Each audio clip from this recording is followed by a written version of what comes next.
Le fait un jeune homme extrêmement talentueux, certes, mais sans beaucoup d'expérience et sans parti, se présente à la présidentielle parce qu'il est poussé par sa femme et par quelques milieux économiques, me semble la preuve qu'il faut complètement changer notre système de monarchie républicaine.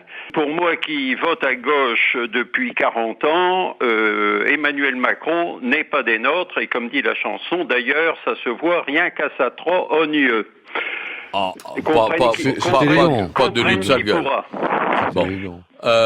Richard Ferrand, sur les institutions, le changement de république éventuel.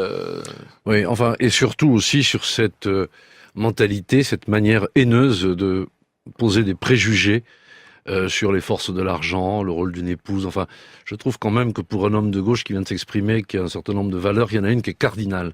C'est le respect des autres, et ce monsieur ferait bien en prendre bonne note pour lui. Est-ce que les responsables actuels au gouvernement et du Parti socialiste font parfois preuve du même état d'esprit, Richard Ferrand? Est-ce qu'il y a des attaques qui vous choquent aussi dans le débat public, pas celle de Vous savez, des auditeurs? Nous savons bien qu'il ne s'agit pas d'une promenade de santé.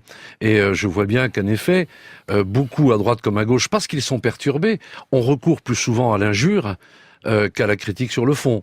Et nous voyons bien d'ailleurs comment le système se met à turbuler.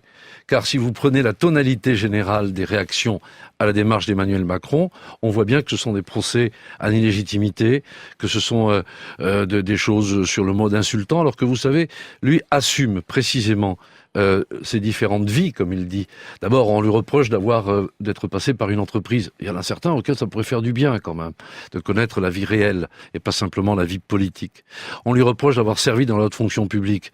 Il l'assume et ça lui permet de connaître précisément les rouages de l'État.